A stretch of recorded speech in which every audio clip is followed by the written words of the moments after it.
shields work. Taking as an example the Heron Connect EPB shield used for a subway construction project in Barcelona. As part of the extension of Subway Line 9, the machine S442 excavates a 3.6-kilometer-long section between the subway stations Gornal and Zona Universitaria. The tunnel route crosses beneath Barcelona's historic city center, densely populated residential areas and roads. In order to avoid any damage to the sensitive buildings, subsidence, heave, and vibrations must be avoided at all costs.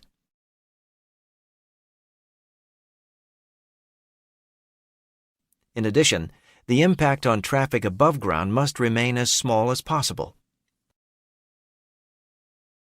The S442 is a classic EPB machine with an outer diameter of 12.06 meters and a total length of 95 meters.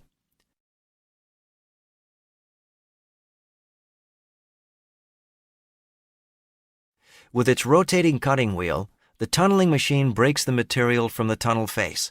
The material is then transferred to the belt conveyor system in the rear of the shield via a screw conveyor, while the hydraulic cylinders press the machine forward continuously. The reinforced concrete segments, known as lining segments, are installed under the protection of the shield skin.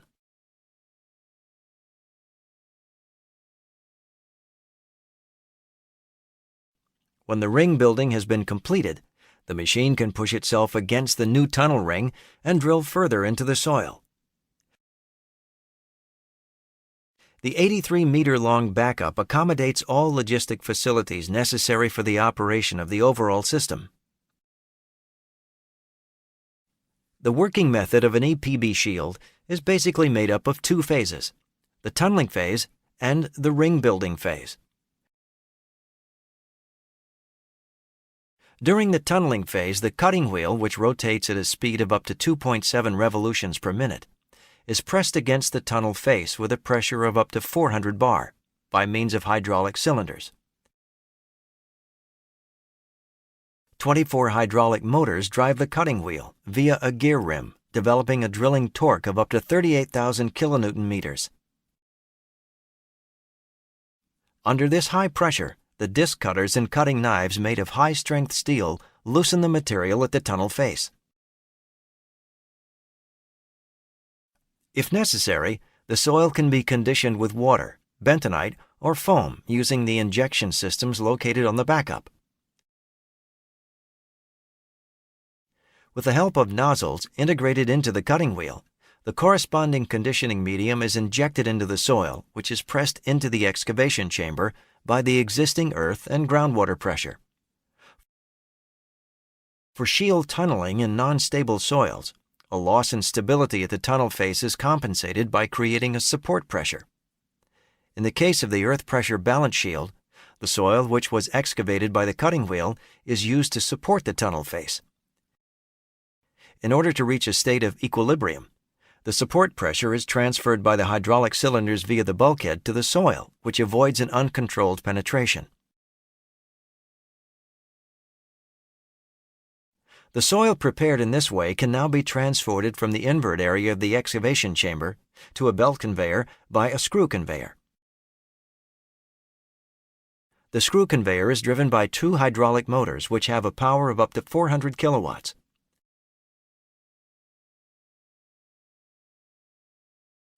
The quality of the soil taken from the excavation chamber is regulated by the screw conveyor's rotational speed, which is matched to the advance speed. The aim is to maintain a state of equilibrium between the quantity of soil removed by the screw conveyor and the quantity of soil accumulated from the shield's tunneling process. This guarantees optimum support for the tunnel face.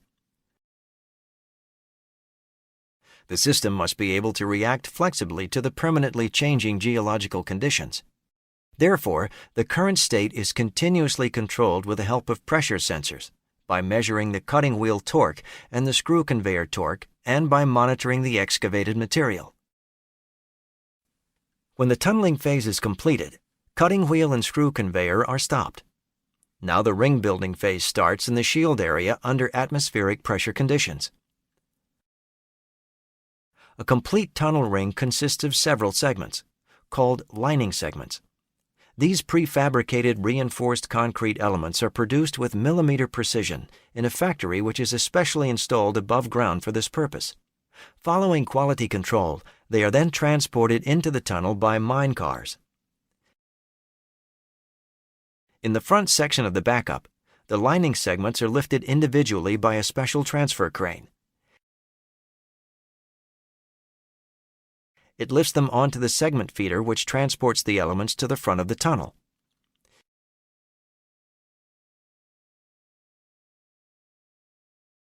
Here, the heavy ring segments are picked up and positioned by a hydraulically controlled crane arm, called the erector, using vacuum plates.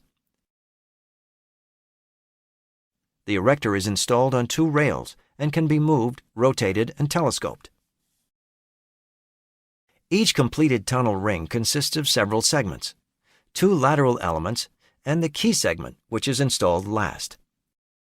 The positioning of the segments always follows the same routine. The erector lifts the stone from the segment feeder. The hydraulic cylinders are then retracted from the corresponding installation point. The segment is positioned precisely, holding sight contact next to the previous installed ring, using a remote control. Now the hydraulic cylinders are extended again to secure the segment in its position and to subsequently bolt it into the previous ring. During this process, machine and tunneling personnel are protected by the shield skin against the earth pressure and any possible groundwater. In this way, the lining segments are installed on each side alternately. The key segment, with its tapered sides, is slotted into position last and distributes the loads in the ring, completing the ring building. Subsequently, the next tunneling phase can start. The end of the shield, the so-called tailskin, is equipped with a circular tailskin sealing. This provides a seal between the seal structure of the shield machine and the segment ring.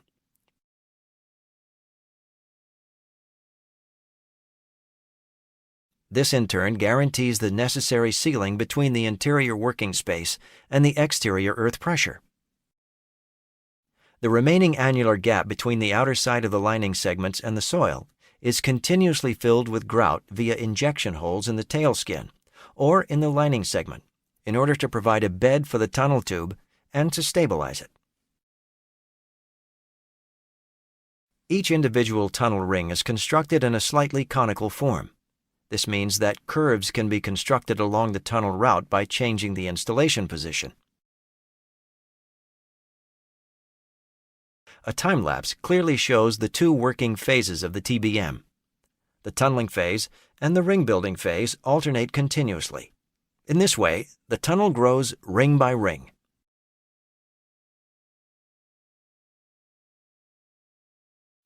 Under optimum conditions, up to 350 meters of tunnel can be constructed in 1 week.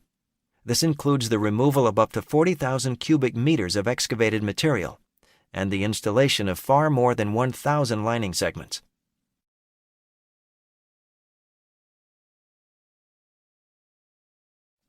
Complex logistic solutions are required to deal with such quantities of material. The 83-meter-long backup of the S442 tunnel boring machine accommodates all the facilities required. With each advanced movement of the shield skin, the backup is pulled behind on wheel houses, which brace against the tunnel wall. Among other things, the steel structure accommodates hydraulic power units, pumps, switch cabinets, ventilation systems, laser instrumentation, and storage containers for soil containers. In addition, logistic solutions for the delivery of the lining segments and the removal of the excavated material are located here. All important data and up-to-date tunneling parameters are gathered together in the central control cabin. There, they are visualized on monitors and made available to the machine operator. The operator can monitor the largely automated process and intervene if necessary. In the case of EPB machines, the excavated material is mostly removed by belt conveyors. The core components of such systems are the machine belt, the cross belt, and the tunnel belt, which can measure up to 30 kilometers. The machine belt and the cross belt are two separate short conveyors which are permanently installed on the tunnel boring machine. The tunnel belt takes up the excavated material from the cross belt in the backup area and transports it along the total tunnel section to the launch shaft. The front section of the tunnel belt is also permanently mounted on the backup. The rear part is statically mounted on the tunnel wall and is continuously extended during the ring building phases to match the growing conveyor distance.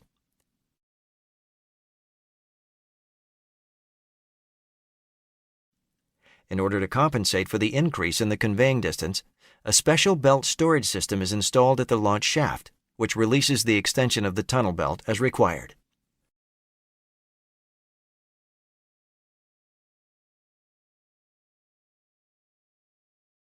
The cutting tools must be maintained or replaced in regular intervals, depending on the hardness and abrasiveness of the geology. Sensors are attached at the tips of some tools, which trigger an alarm in the control cabin when a certain degree of wear is reached.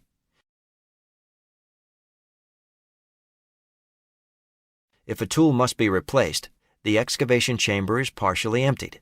At the same time, the cavity in the chamber is supplied with compressed air, if necessary, to stabilize the tunnel face. Then the excavation chamber can be accessed through a manlock to carry out maintenance work or to replace tools.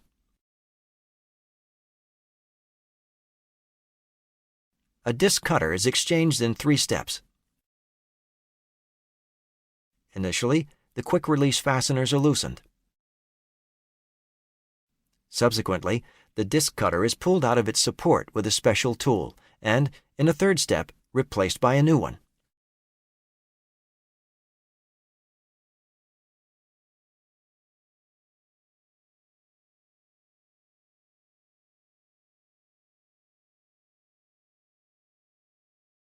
Traditionally, earth pressure balance shields made by Heron Connect are in their element in cohesive soils consisting of clay and silt with low water permeability. Moreover, loose soils consisting of sand and gravel and unstable rock can also be successfully mastered with the EPB technology.